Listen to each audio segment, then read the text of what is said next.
Bro. All right. Let's rock and roll. Let's do it.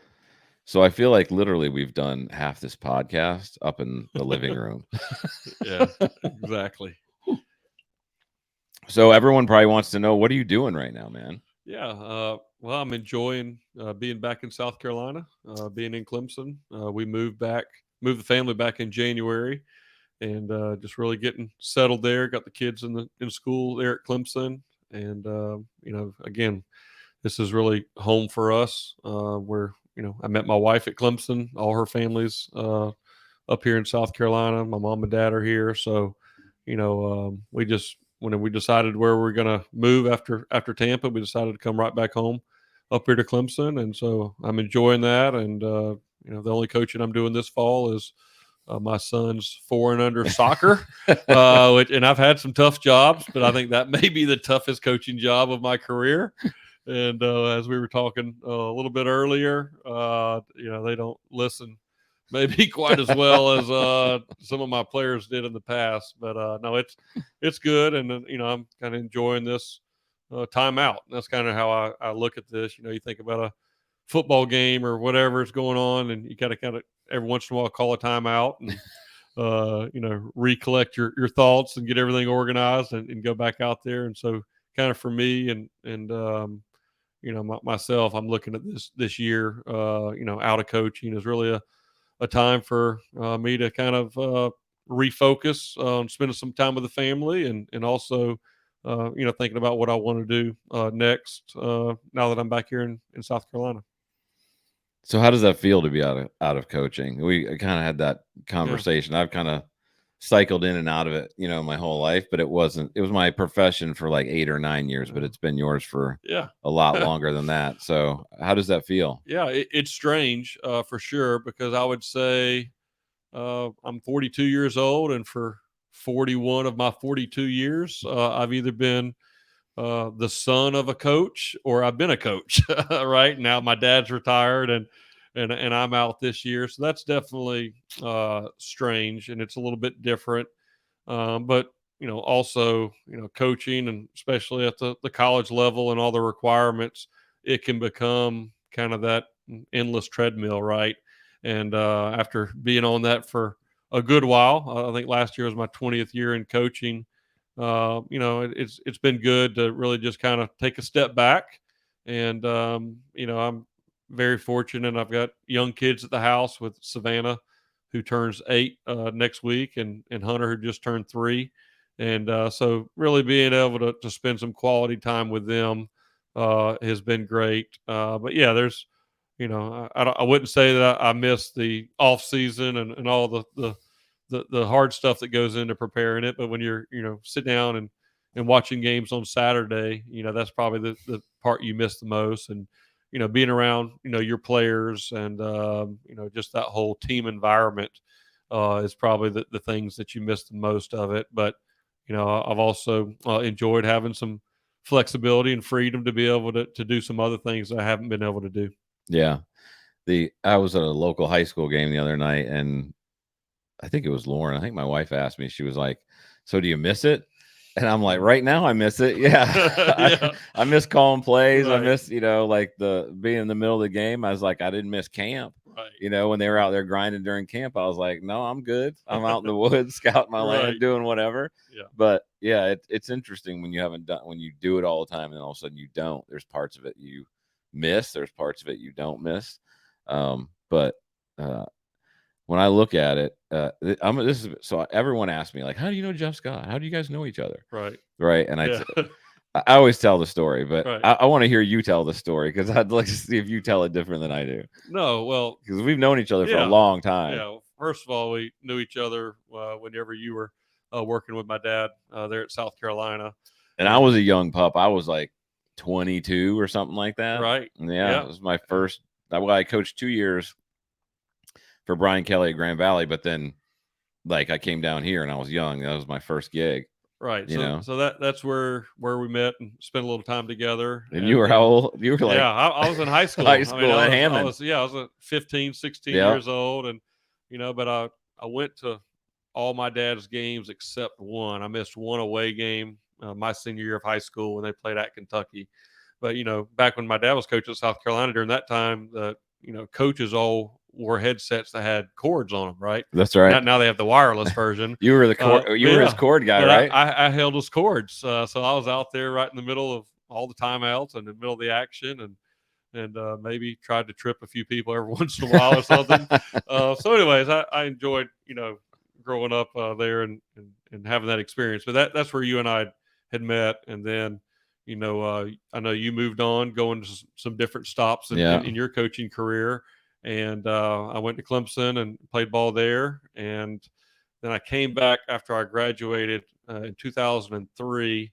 I came back and got my first high school coaching job as an assistant coach at Ridgeview High School, and coached there 2003 and 2004. And then maybe in the middle of that 2004 years when Ridgeview announced that they were opening up the brand new school, Blythewood High School. And Blythewood was going to be a $50 million high school. It had a $5 million football stadium. And I was only 23 years old at Ridgeview as an assistant coach. So when I heard about Blythewood opening, I honestly thought, man, I hope whoever gets the Blythewood job would hire me as their OC. That'd be cool to be able to go to the new school, right?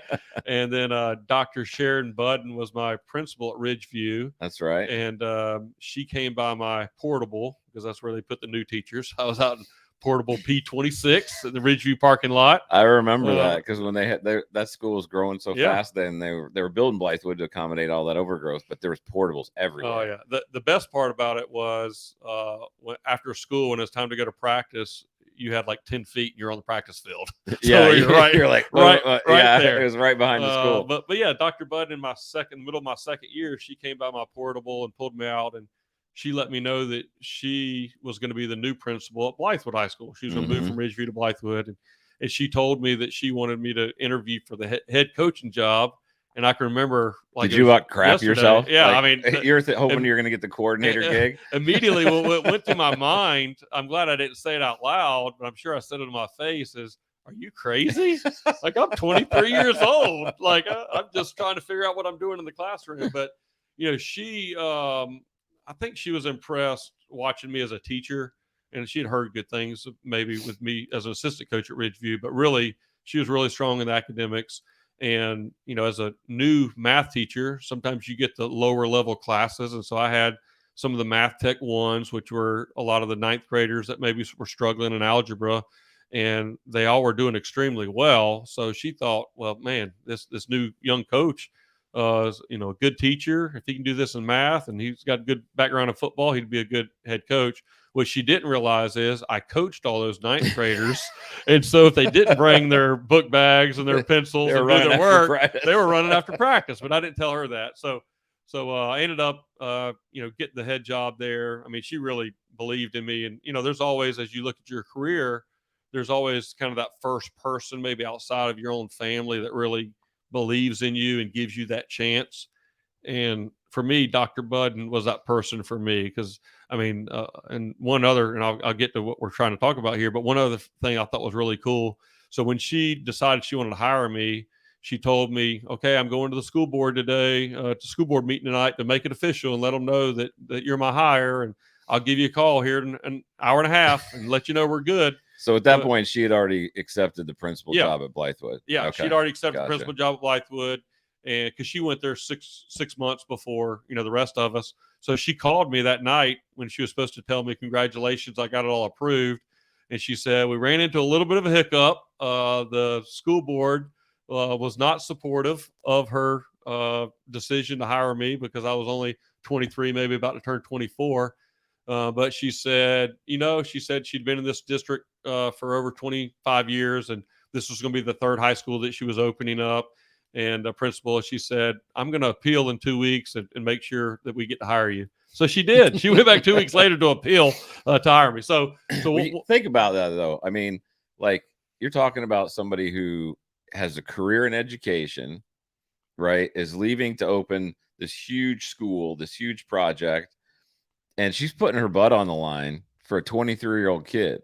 Yeah. Like, that's a gutsy freaking move. Yeah. Looking back on it now, having a little bit more age and maybe wisdom and experience, I definitely appreciate it even more. You know, at the Yeah. time, you're just kind of going and saying, You're "Oh, excited for this is yourself. cool," Yeah. right? But later on, I mean, she took a lot of heat. I think there were other people internally within the district that kind of were a little bit older, more experienced, that people would have liked to get that job. But That didn't last very long. yeah, she took a chance. But what I remember is running into you in the grocery store. I don't know. I do remember that I'm pretty sure I knew I was going to be the coach at Blythewood. Yeah, Is that you right? knew. You So knew. it was pretty soon though, because I hadn't quite got my staff together. So I ran into you in the grocery store. First time I'd seen you in I don't know how many years. I hadn't seen you since y'all left Yeah. South Carolina, because I had gone up to Murray State and I was up there for a while. And then when I had gotten out of coaching, I hadn't coached in 4 years. Right. I was back just Yeah. working. I was, in a professional thing. And yeah, so I hadn't coached at all, and I hadn't seen you since y'all left South Carolina. Yeah. So we just happened to run into each other in the grocery store and talking to you and kind of hearing kind of what you were doing. And I knew even before I visited with you, I knew, just from talks I had with my dad and other people, two of my most important hires were going to be my defensive coordinator and my offensive line coach. You actually said that to me. Yeah. In Food Line. Like, that's, how you have these moments in life that sometimes you just like have a picture in your head. Right. That's one of those ones when I remember that, like I remember that very vividly, like the picture in my head. Because I knew from just my, things I'd learned playing at Clemson, and Rich Rodriguez was the OC whenever I was at Clemson, bringing the spread offense. Yeah. So really what I knew at that age, I felt pretty good about the passing game, especially in offense, but I had very limited knowledge on the offensive line. So I knew, and my dad was a former offensive line coach and was coaching O-line, I believe, at the time at Clemson. So I knew that I needed somebody with experience in that area. And so literally before I'd put my staff together, ran into you, we talked about it, and you told me that, with what you were doing professionally, you were going to be done, in the afternoons, and came over. And I mean, to me, it was just incredible. And that's really how, a lot of pieces lined up with that coaching staff, where it was like, man, the chance to get a college offensive line coach who just happens to be available. It doesn't matter what you're going to be able to pay him or not pay him. That's a big deal. And they just happen to be available every day at 1:00. And oh, by the way, they live in the same area where you're going to be coaching. I mean, there were a lot of things that lined up for that, that time we had there at Blythewood that, I definitely believe the good Lord above, was, lining some of that up for us. And so that was definitely, that's where we met. And as they say, the rest was history from there. And that, honestly, that Blythewood situation was the further I get away from it and look back at it, the more I marvel at it, like that just doesn't happen.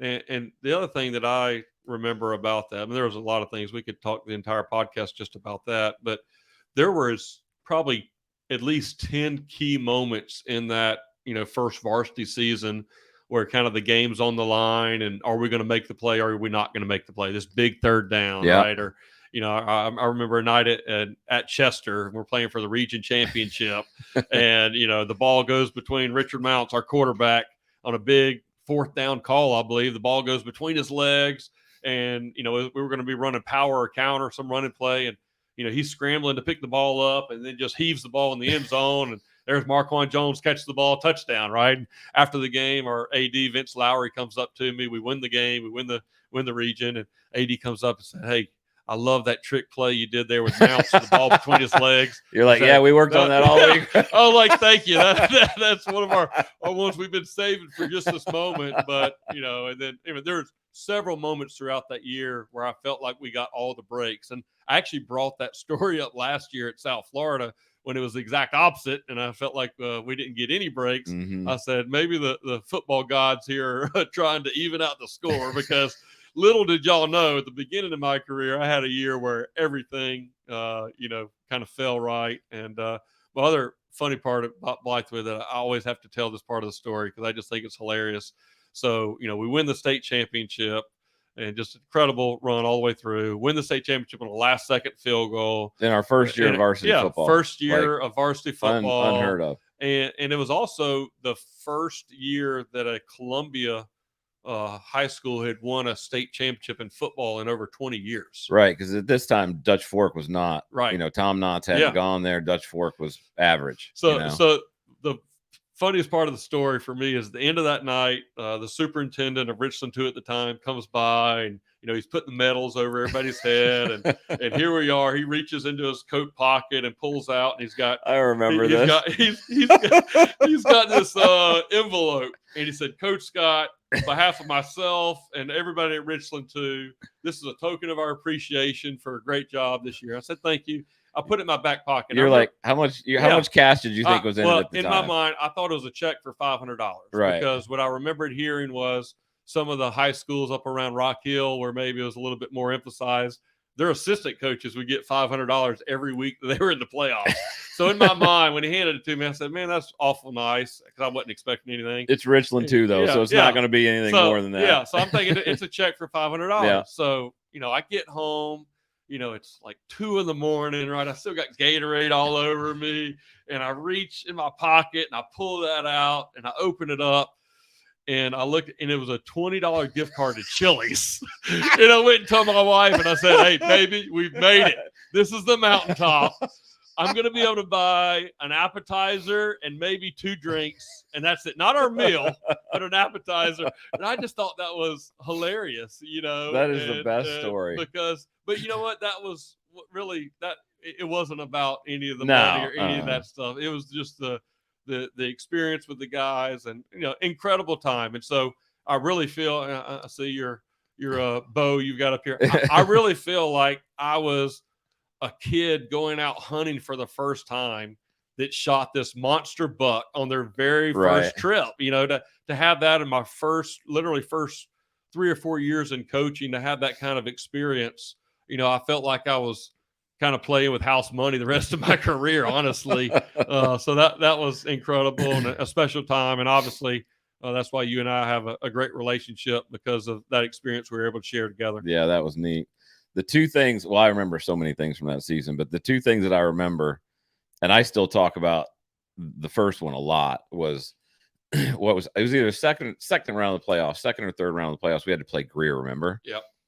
And they were smoking everybody. They were, right. And I remember every week we played, we game plan people. We were like, "Hey, if we play well, we can win." I remember watching the film. I remember you had watched the film. I remember coming over to your house. Yeah. And you were like, "What do you think?" And I said, I don't know if we can beat these guys. Yeah, like, they're so freaking good. They had a linebacker that was insane. Yeah. And what we ended up putting in this insane, crazy formation. Yeah. Right. Yeah. We called it Yellow Jacket. Yeah, it was like there was one guy yeah. on the left side of the line, and then it was all linemen with a wing.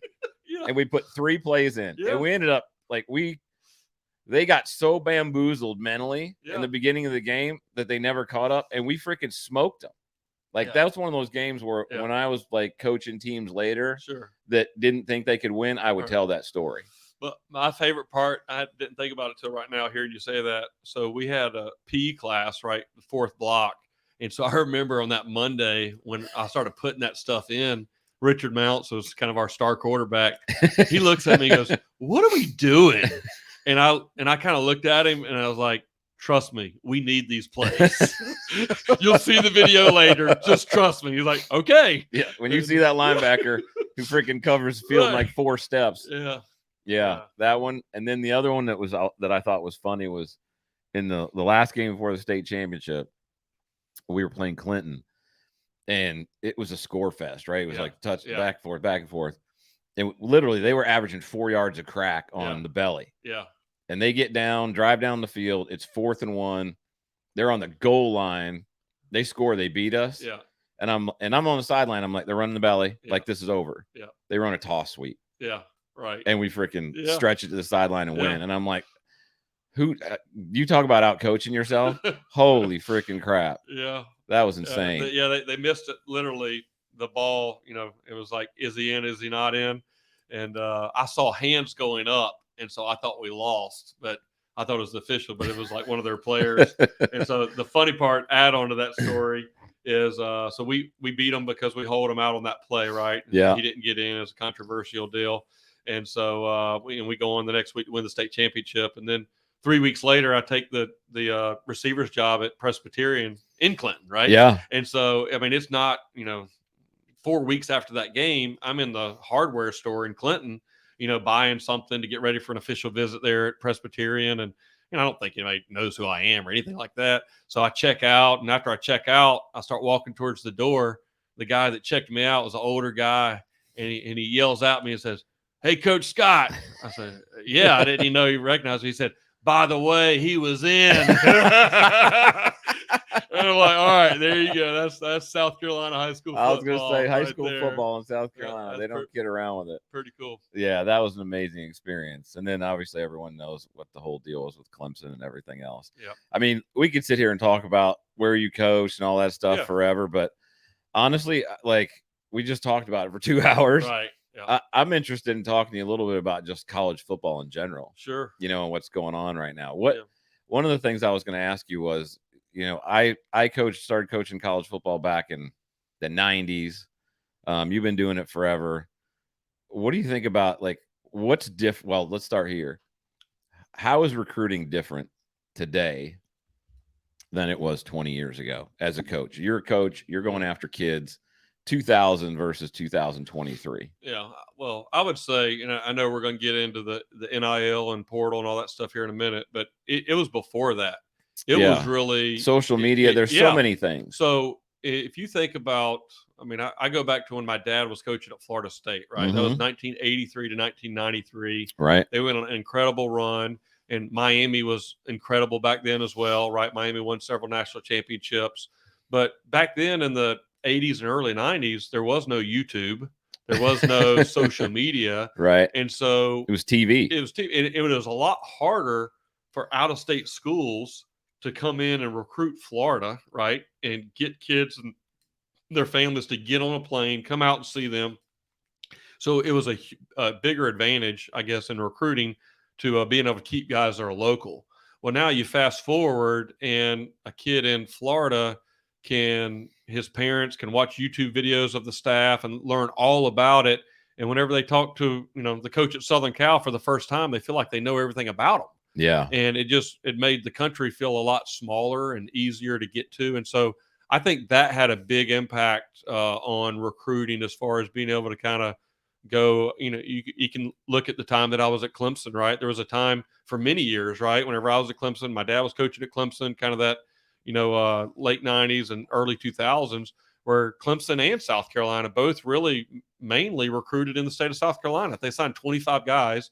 18 or 19 of them were from in-state. Right. And then you'd have 6 that might have been from, North Carolina, Florida, Georgia. Yeah. Right. Well, again, with all the new technology and all that stuff, I mean, recruiting's become national, right? And you think about Clemson going to get, Christian Wilkins, from way up in the Northeast, and Venables brought a little bit of that to Clemson too with some of his ties. So that, to me, that was the first kind of change. Do you feel like though, when you were at Clemson, that you were one of the, it seemed to me, because I remember we would talk, it seemed to me like you were an early adopter on social media in terms of leveraging it and recruiting, because you were younger. And that, I mean, I felt like a lot of those kids that you brought in from out of state, that played a big part in you being able to get them. Well, I was fortunate because I was the youngest coach on the staff when Coach Swinney took over in 2008. And I don't remember exactly when Twitter started, but I think it was sometime in that 2009, 2010 range. And I remember I was at a football practice actually in South Georgia whenever I found out about Twitter, and I created my first kind of Twitter login. And most of the coaches on our staff were a little bit older, like my dad and other guys. Yeah. That, so I had a chance at 28. And they're not doing Twitter. No, they're not. I'm not doing Twitter. I'm not, what's a Twitter, right? And so I had a chance, and this was even before Clemson or other schools had all these social media departments and all that. So I had a chance to kind of be an early adopter on that and kind of start putting out, tweets and all that kind of for Clemson and in recruiting and helping our coaches kind of get their Twitter. So what it really did is it gave me an opportunity to kind of earn some respect in our own building, if you will, from a recruiting standpoint. And when they knew what I was doing, and kind of then it allowed me to kind of maybe be a little bit more of a leader in that time. And I mean, I remember we kind of started the whole Clemson family deal from my Twitter, and now, that's the university's using it, Right. and different sayings and stuff that we'd have. And then, obviously Coach Sweeney is just an incredible person that has a lot of, His good content his to be able to put. And Clemson ended up doing a lot more than what I could do from my Twitter at the beginning. But yeah, I definitely think being a younger coach during that era when the social media and all that stuff came up, it kind of gave me an opportunity to kind of move to the front of the room a little bit and help out. And I enjoyed that part of it. So that to me was the first big change in recruiting, maybe in the last 20 years. And then now, I mean, it's changing really each month, right? But the biggest thing is after COVID and kind of the NIL piece, that we knew as assistant coaches and college football coaches, whenever we first read about NIL, it wasn't, oh no, we don't want players to get money. I mean, there's plenty of money to go around. That was not a concern. What was a concern was, who's got the money, yeah, and who this doesn't. this is going to be a legal way to buy players. Yeah. Right. That was what immediately went to our mind, and was a little nerve wracking. And I think if you think about the NFL has very clear rules and organization to what they're doing, and contracts and free agency and all these things. And it feels like we're still in this transition period in college athletics and college football where nobody really knows the boundaries, and there's just a lot of room for people to do whatever they want to do. And it's just the Wild West. Yeah. I mean, I it blows my mind when I look and see what some of these schools are doing, because I've got kids that have been recruited and signed in places, and I sit here and hear about what so and so's doing. Like, I mean, there's a kid that we had that signed somewhere at a big school. He's been there for a couple years, but his roommate never played. Right. But he was a 5-star D lineman. Right. Never played it down in his first year. He's going to get redshirted. Yeah. Florida calls him up in the offseason, offers him $800,000, and he transfers. I mean, like, and I'm just sitting there going, I couldn't believe that there was no structure around this. And to me, the combination of the NIL and the transfer rule, like that's the thing that kills it. You're dead on. That's exactly right. Both of those things were independent of each other, but the fact that they kind of came in around the same time, it sets up for because now what it is it's free agency without the player signing any contracts, right? Yeah, so that's right. So that let's say that you have a star freshman that you sign, right? And he goes out and has a great year, and then he comes in to see the head coach and says, hey, my 7-on-7 coach or my high school coach told me that, school X over here is going to pay me $500,000 if I transfer, and I don't want to leave. So can you match that? And let's say that the coach goes out, makes a couple calls and is able to match it. Well, guess what? That doesn't mean that kid's locked down for a year. He could come back a week later and say, Coach, you're never going to believe this, but school X just called. And they're going to give me $600,000. And like there is no end in sight in this. So it's literally just a repetitive cycle of. And the other thing too, and I mean it's pretty. But you used to work your fanny off to get a kid recruited and signed. But once they were in the building, they were yours. And now not only do you have to go out and recruit a class every year, you got to recruit your entire team every year. Yeah. It really, what I've said is that there is a lot more money in college football today than there was 10 or 15 years ago.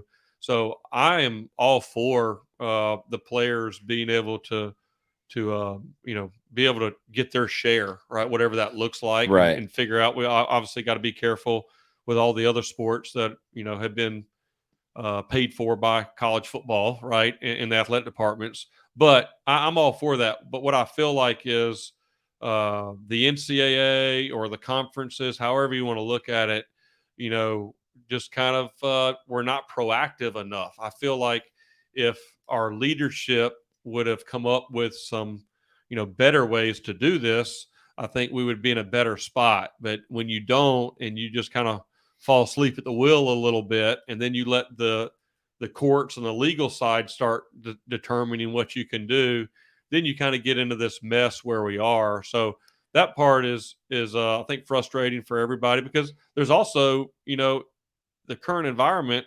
There's a lot of kids that are being negatively affected, right, through the transfer portal, right. And now that there used to be a rule up until last year where the most new players you could bring into your team, no matter what, was 25, where they call it initial counters, initial scholarship guys.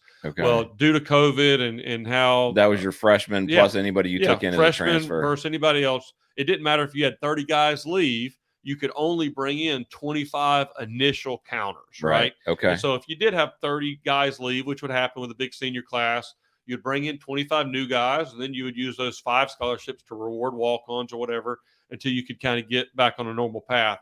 Well, about a year ago, due to the transfer portal and for a lot of kids leaving, so when they still had the 25 cap and you lost 25 seniors and then you lost 12 to the portal, well, now you're out, whatever that is, 37 Yeah. scholarship guys. You can only bring in 25.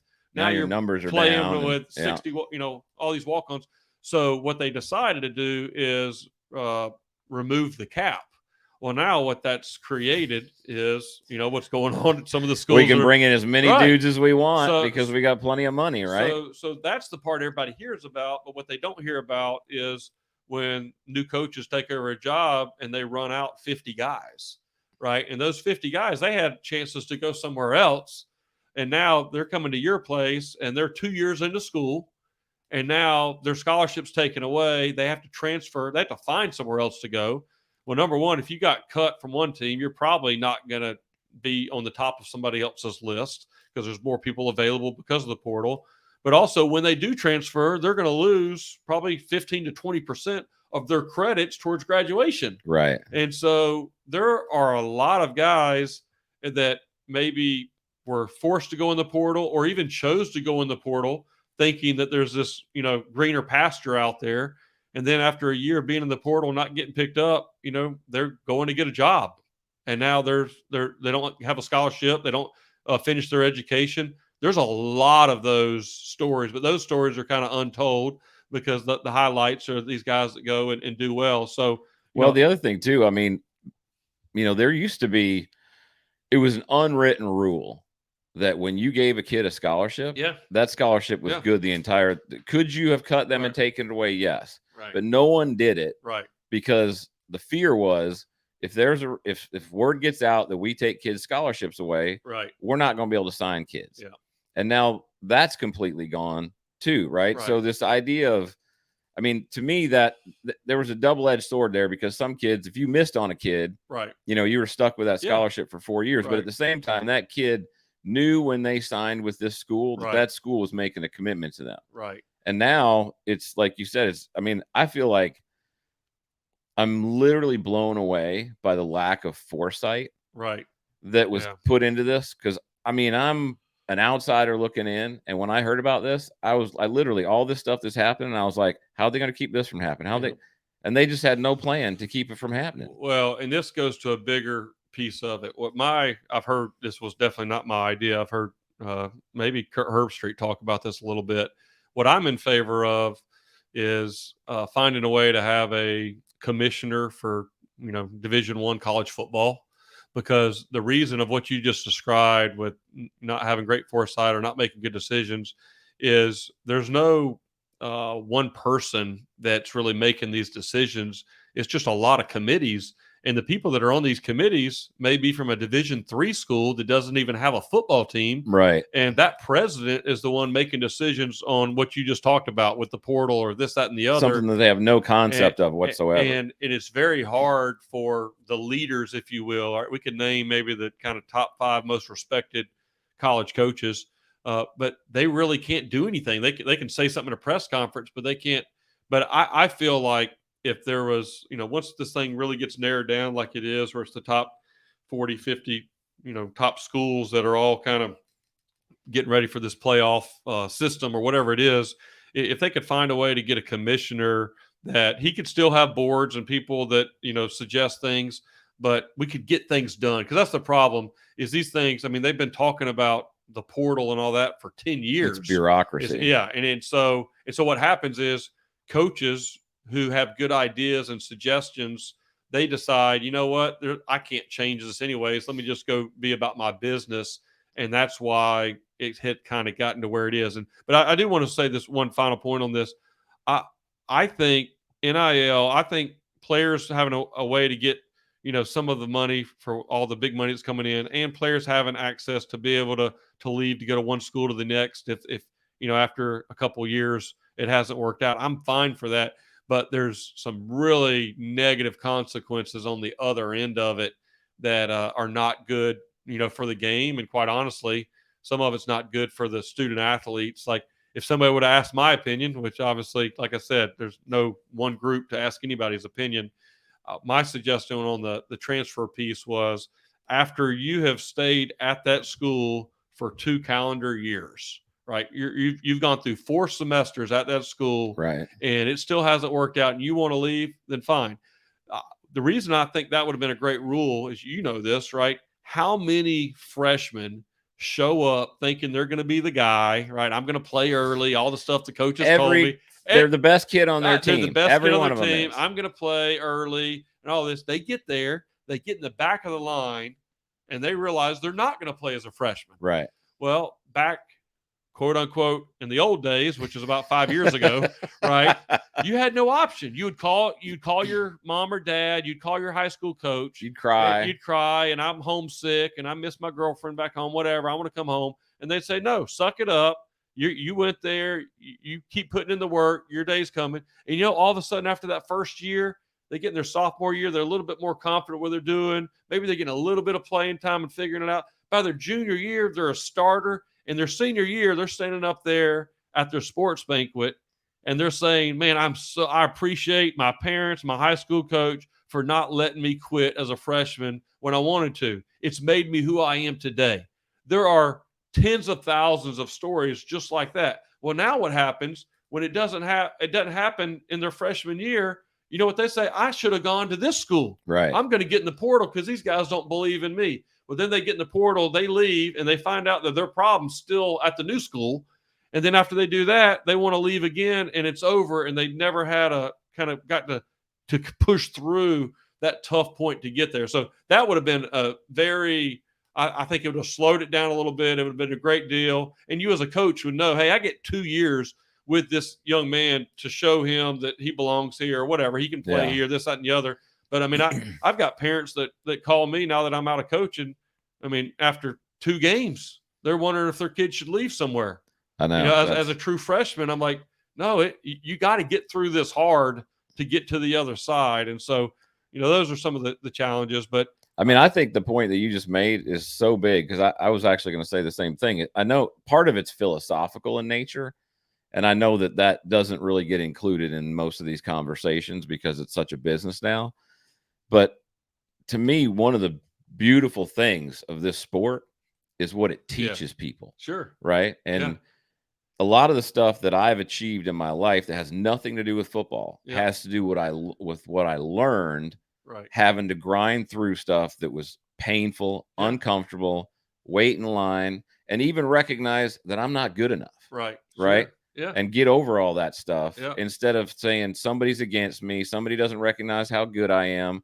And we're completely eliminating that from the sport. And I love the idea of the okay, you can transfer when you graduate. Yeah. You right. know? Yeah. And I would have gone a little bit I would have said 3 years. Right. But I think even 2, like you said, they at least got to get through their freshman year and have another year so they can start to see some light at the end of the tunnel and recognize there is an opportunity for me here. Yeah. But if you really want to jump ahead to what I believe is coming. Here we go. Let's talk. I was going to ask you that next, so let's talk about it. I feel very strongly where we're headed. I mean, NIL has really just kind of got the ball rolling, if you will. I personally believe that we are 24 to 36 months, and it could be sooner, away from college players and some of the bigger conferences getting together and deciding, hey, our conference is getting $1 billion a year, right? The Big Ten is getting ready to sign a 7-year, $7 billion deal. And so we're not very far from the players figuring out, we need some of that money, shared revenue, right? And also, what's surprising, not really surprising, Are but you what I've about to say union?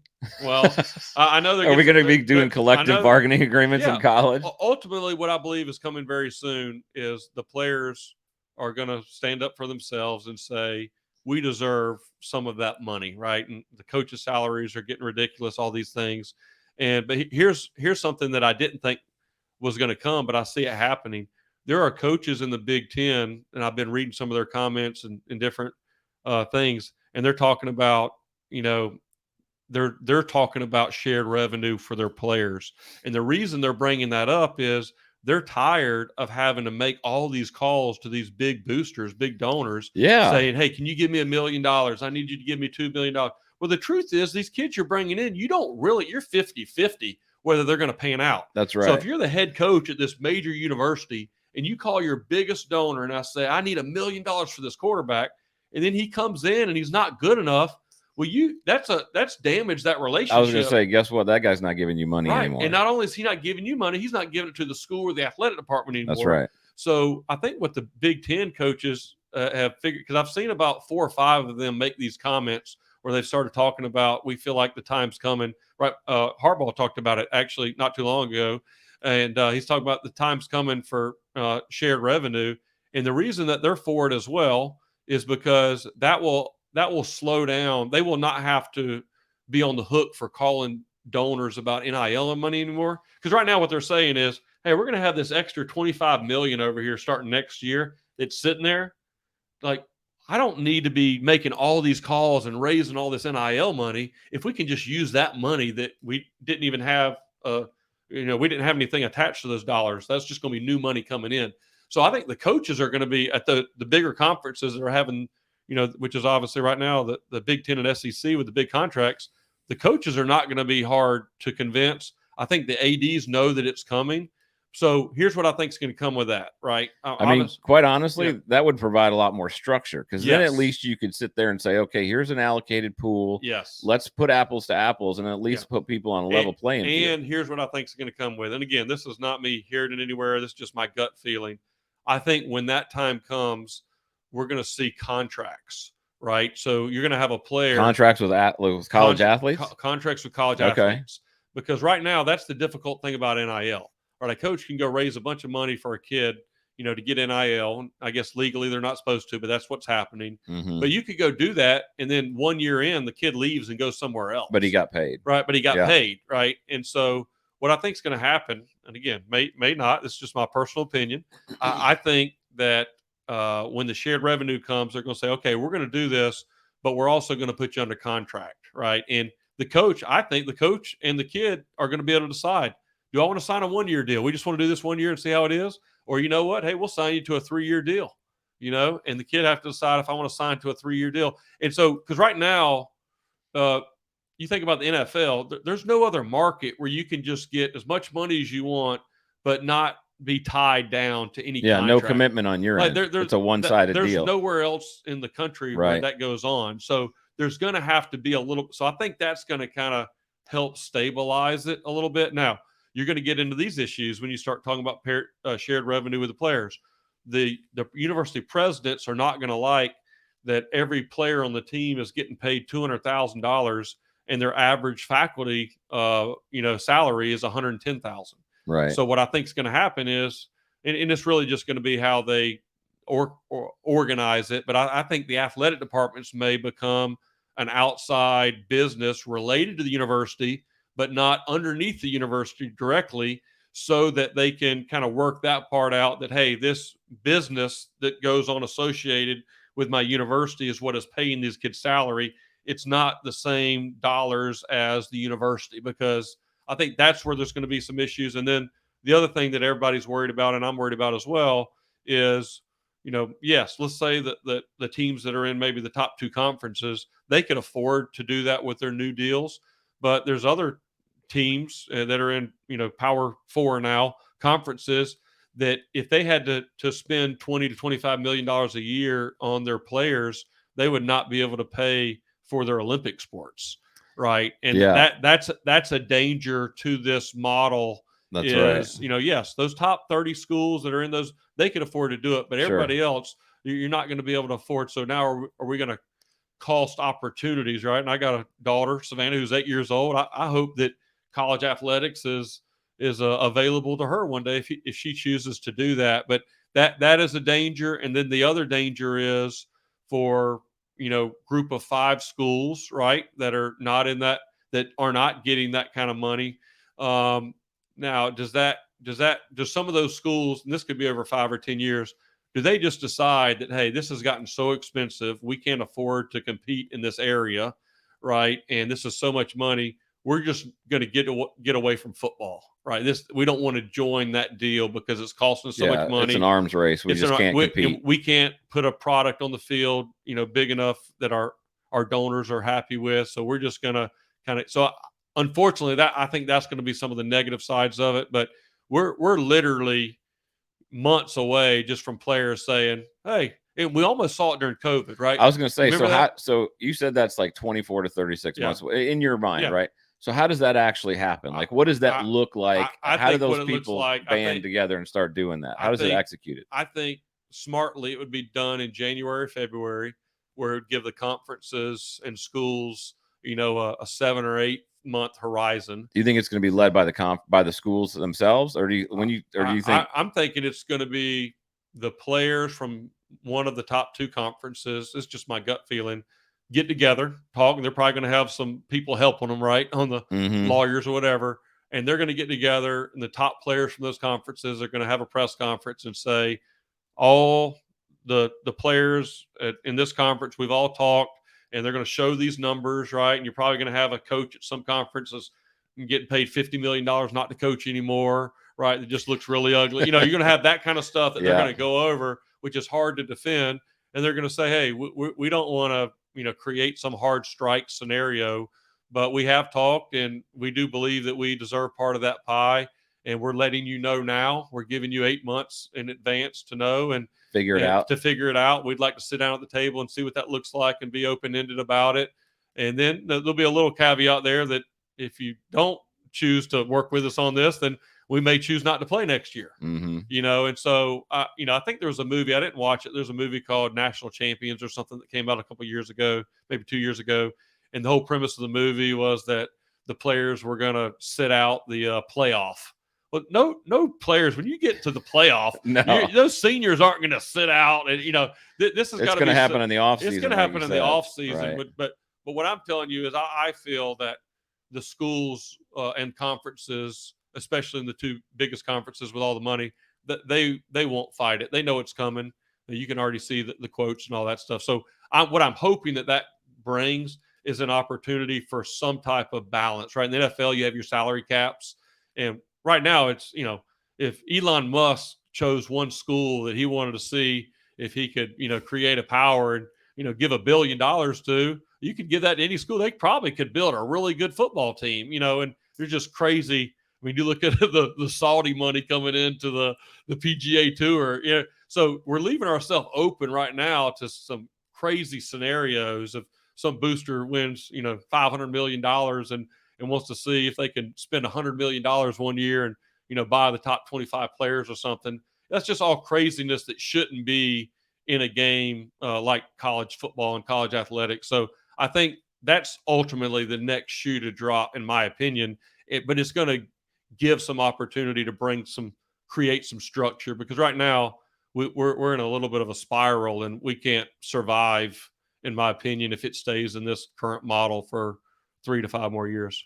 Yeah, I like that concept much better than what we're dealing with right now. Right. Because I think if you did something like that, you could actually create some standards across conferences. Yep. Right. I mean, almost like we had this situation in a different deal, but it was, I don't know how long ago all these big TV contracts started going, but remember there was a period of time where the schools were doing TV contracts, not the conferences. Yeah. And so the better schools got a lot of money from the TV contracts, but the schools that weren't winning, there was a ton of inequity. Right. Well, when they changed that and they started doing conference deals, and it was like in the beginning, it's a lot more money now, but it was beginning, it's like, okay, each school is going to get $2 million from this TV deal. Right. And then it became 10, and then it became whatever. But Now those schools that weren't winning started to have capital infused to the program. They could start improving their facilities. They could start to make things better. So now it gave them a chance to compete right at a level they couldn't compete at before. This almost feels like the same thing. So here would be just a small example, because there'd be people saying, well, hey, we're not in one of those big two conferences. Does that mean that we're going to starve or we're going to be at a disadvantage? Well, what I think how it would go, or how it should go, is let's say that whoever meets on this decides, hey, we're going to allocate $15 million a year. That's going to be the standard, that you can give up to $15 million a year to your players, which would come out a little bit under $200,000 per player, right? Mm-hmm. I don't have that math in front of me. So if you're at one of the two conferences, well, you can do that 15 million easy, right? Right. Well, if you're in a conference that maybe is not getting paid the same, well, you can use some of your donor money, can go straight to the school to give you that extra 5 million, right, to get you to the 15 million cap, right?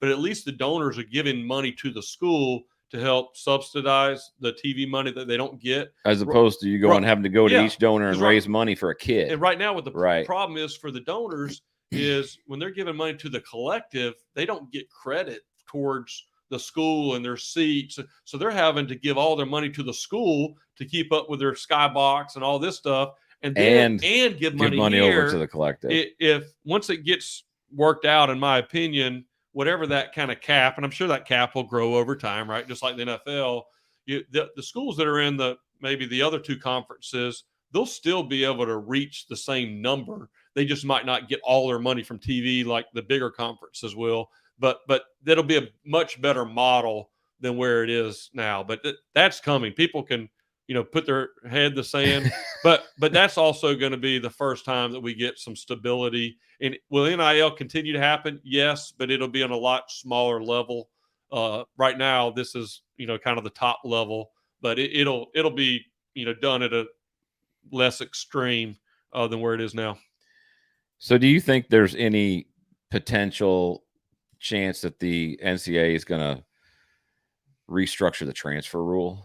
Because like we said, that's kind of the second piece of that puzzle, right? And so if you get NIL under control, what about the transfer rule? I think we're close and again, this is just my opinion. This is not from any knowledge whatsoever. But if you look at North Carolina right now, I mean, North Carolina's board of trustees and president and AD and they just had a meeting yesterday that was in the media where they're talking about potentially, getting lawyers involved over the transfer situation of their top receiver, right? And so all that to say, are you serious? Yeah. So all that to say, I think that the top Division I football schools will be, just my guess and my gut feeling, will be leaving the NCAA, and the NCAA will still be in charge of all the other sports or whatever. But football and basketball may leave them, and that's where you're going to get to this commissioner. And we've been hearing that forever, right? But it's finally getting close to happening. You're seeing schools that have always supported the NCAA that now are talking about taking legal action against the NCAA, and NCAA's public opinion, I mean, polls have dropped. I mean, nobody really respects what they're there to do, and they're in a tough spot too. I mean, these are very difficult deals. Like we said, the structure's not set up for one person to be able to go make a bunch of decisions. But when you ask me, is the NCAA going to do this? My answer is it's not going to matter, because the model I think is coming is whatever those top 40 or 50 schools break off in football, and it's all going to be about the college football playoff, and you're going to have the commissioner or the head of the college football playoff, and that's where all football is going to get their rules and all those things. So I see that transition a lot more likely than the NCAA making some changes that everybody's happy with. Good luck, right? I was going to say that's I've thought that for a long time about the NCAA. It just seems like they kind of create their own mess most of the time. It's crazy. Yeah, it's tough. So I know you got to go dove hunt, which I'm holding you to this. Okay. You're coming back and bow hunting with me. We're gonna go. We're gonna go bow hunt some deer. All right. Last thing before I let you out of here. I know you're not coaching this year. Right. What's the future for you? What's the future for Jeff Scott? Is in the coaching profession, or are you just kind of evaluating as you go? Yeah, that's good. I think about that often, kind of what that looks like. And I really don't know one way or the other right now. Um, you know, if I said, do I think I'm going to coach again? Probably so at some point. It's hard to get it out of your blood, yeah, I man. mean, It's it's especially when you've I done it mean, your whole life. more than likely, that's kind of why I use that analogy, whether this is halftime or a timeout, however I want to use it, game analogy. More than likely, this is kind of a time for me to kind of catch my breath and kind of recalibrate and refocus and get recharged a little bit. Right. Right. I mean, those last few years at Clemson, we were playing 15 games almost every year. And then you go to South Florida and trying to do a rebuild. I mean, there's a lot of energy spent on that. So, but we'll see. I mean, honestly, there's a lot of coaches in college football right now at this level that, I mean, they're having questions themselves whether they want to continue doing this, because it's in, like what we talked about, it's an unsustainable model. I think University of Florida had 3 really good assistant coaches leave last year to go to the NFL. Because they know the NFL, everything is structured, and they know what right? they have. And so I'm watching that, honestly. I'm watching that a little bit. I just think for myself, a lot of the top receivers that I was fortunate to recruit at Clemson, and you take a guy like T. Higgins. I mean, I along with other coaches, but I spent 3.5 years recruiting T. Higgins. And if this was going on today, and I spent 3.5 years recruiting him, and then all of a sudden, 2 days before signing day, Ole Miss or Tennessee offered him $1 million, and I couldn't get that money together. I don't know if I would be real motivated the next T. Higgins that I see the next year that's a 9th grader. I don't know if I'm real motivated to go put in 3.5 years worth of work, because that could happen. Does that make sense? Oh yeah. I had somebody the other day ask me, like, do you miss like college coaching? It's been a long time since you've been in it, but do you miss it? Do I miss it? I miss what it used to be. Right. Right. But my answer also was, I don't know that I would like it right now, because exactly what you just said, it's an arms race. You're buying kids. So much of the relationship part has been taken out of the recruiting process. Yeah. And then not only that, once you sign them, you don't have them. Right. And like you said, it's hard to keep a room. I also think back to some of those receiver rooms that I had, where we had 6 guys that were all going to be NFL guys. I don't know if you can do that anymore, right? In the transfer portal world, if nobody wants to share the ball, right? Right. I mean, I want to go somewhere else and be the guy. So now I do have confidence, like I said, that there's going to be some changes. People are going to figure. There's too many smart people and too much financial support, if you will, involved in the sport, that people are going to figure it out. But right now, to me, it's a good time for me to kind of step aside and not be in the middle of that and figure out, But hey, you never know. Like we talked about earlier, my son Hunter's 3 years old. If he chooses to play football, and I could see myself wanting to maybe get back into high school coaching when you might get me out of retirement. Yeah. If you go be a head high school coach again, maybe I'll come. Maybe I'll end full circle as your line coach again. The only way we do that is if I make sure, maybe due to inflation, we would get a $50 gift card to Chili's instead of $20 when that time comes. I think $50 now is worth whatever, $20 then. But no, yeah, you never know.